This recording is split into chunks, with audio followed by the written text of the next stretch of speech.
मुझे याद है मुख्तारा मई का केस था मुजफ्फरगढ़ का, आप भी जानते हैं, बड़ा मशहूर केस था। सुप्रीम कोर्ट ने मुलजम बरी कर दिए। जब सुप्रीम कोर्ट ने मुलजम बरी किए तो अमरीकी सफीर की इजलास था, जुम्मे का दिन था, मुझे याद है। अमरीकी सफीर था उस वक्त, कोई था, मुझे ये नहीं याद कोई नाम क्या था उसका, मगर 2010 में अमरीकी सफीर ने एक स्टेटमेंट दी कि पाकिस्तान की अदलिया की क्या हैसियत है, और उन्होंने मुख्तार मई के मुलजमों को छोड़ दिया। और क्योंकि प्लानिंग थी, साजिश थी, और वहां पे के इस्लाम के खिलाफ भी साजिश थी। वो केस मेरे इलाके का था, मैं जानता था, इतनी बात ही नहीं थी जिसको फैलाया गया। तो मैंने कौमी असम्बली में तकरीर की पॉइंट ऑफ आर्डर पे। मैंने कहा कि जनाब स्पीकर, अमरीकी सफीर, पहले तो हमें खुद मुख्तार कौम है, हमें हमारी आज़ाद अदलिया है, बात हम मुस्लिम कर रहे थे। अमेरिका की कभी अदलिया पे हमने बात की, कभी अमेरिका की फैसलों पे हमने बात की, इसको कैसे जुर्रत हुई?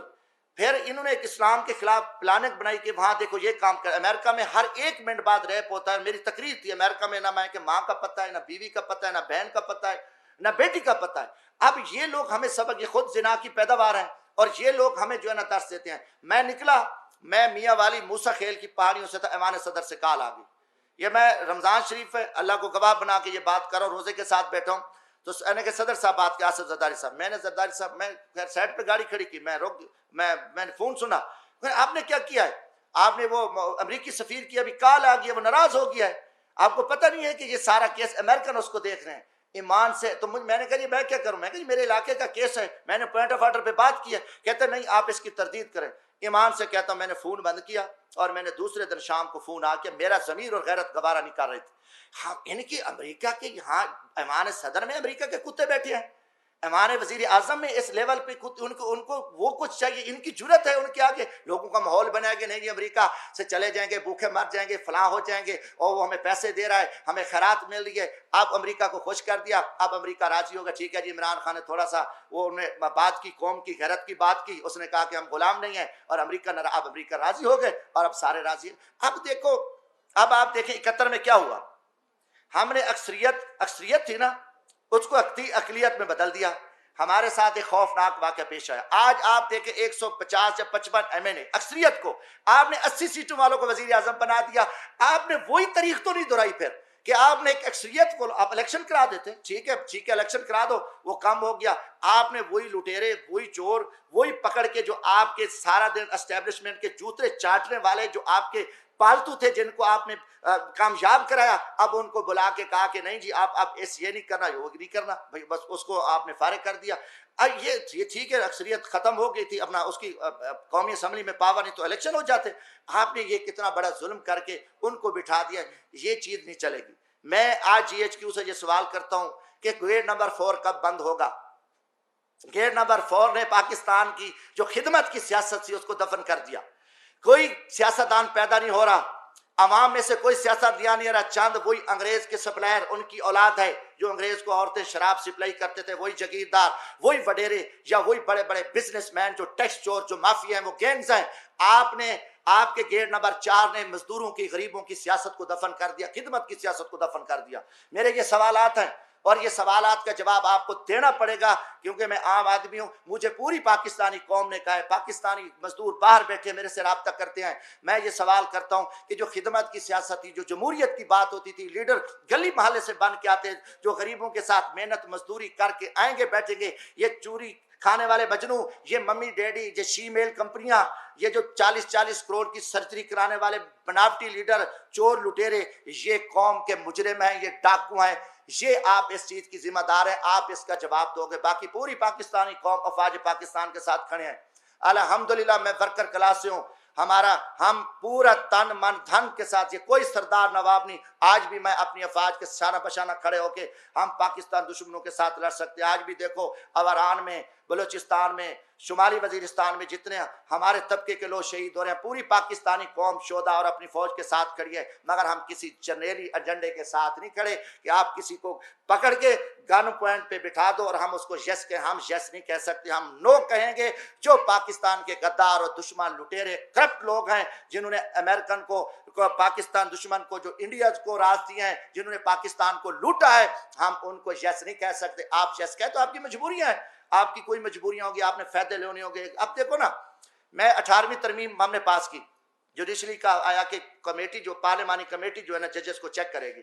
सुप्रीम कोर्ट ने कहा नहीं, हम कानून साजी को आप तोड़ें, हमारी मर्जी पे कानून साजी करें। जो हम जज भेजेंगे आप उनको एक्सेप्ट करोगे।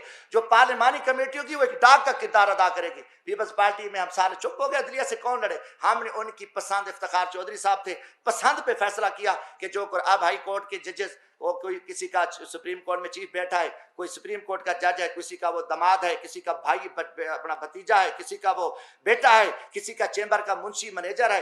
ये सारे लोग जो है ना उस जुडिशली आप मर्जी करिए, पार्लियामेंट को उन्होंने बाईपास किया। पार्लियामेंटेरियन करप्ट लोग हैं, चोर लोग हैं, इनमें दम कम होता तो ये खड़े होते। ये इन्होंने अब यही है कि अगर आपने किसी जनरल को लगाना भी है तो आप कह लें, आप कह दें कि ठीक है जी आर्मी चीफ साहब लगा हुआ है, जो जितनी मर्जी चाहे एक्सटेंशन लेता रहे, जितनी अरसा वो उसका दिल चाहे, जब उसका जी भर जाए ओहदे से, वो फिर अपने किसी शागिर्द को, वो किसी अपने रिश्तेदार को, वो उसको आर्मी चीफ लगा के चला जाए पार्लियामेंट, उसको कुछ ना पूछे, कोई किसी से ना पूछे, ये फिर सिलसिला कर दे। ये चीजें जब बनी उसने उसको लगाना है, वजीर आजम के इख्तियारात आपने इस्तेमाल करने हैं। आपको किन्होंने इजाजत दी है कि आपकी पसंद नापसंद पे ये चीजें, मैं जमहूरियत की अगर बात करते हो ना, मैं हर बंदा अपनी हदूद में खड़ा है। जब आप एक दूसरे की हदूद क्रॉस करेंगे, आप तो वजीर आजम के ओहदे को चपरासी की हैसियत भी नहीं देते। जिस टाइम आप पकड़ को फेंक दो, निकाल दो और अपनी मन मर्जी करो, फिर कहो कि नहीं उसकी ये साजिश थी। उसको पहली तो साजिश ये है कि जब आप शहबाज शरीफ को ले आए हो, पूरी कौम आपसे पूछती है ये मुजरिम है, नवाज शरीफ मुजरिम है, उसकी बेटी है, उसको सारे इनका पूरा इनकी जमानतें कैसे से मुल्क को लूटा है इन्होंने, ये क्यों कैसे है, कैसे है। और ये सवाल है, ये पूरी कौम का सवाल है। बाकी हाँ जी, अच्छा बस मैं आपकी तरफ आता हूँ। तो मेरे भाइयों, मैं मुख्तसर मैं आखिर में यही कि मैं बरकार आदमी हूँ। जो कुछ ये खेल खेला गया है, हमें शर्मिंदगी हुई है, पूरी पाकिस्तानी कौम के सर शर्म से झुक गए हैं।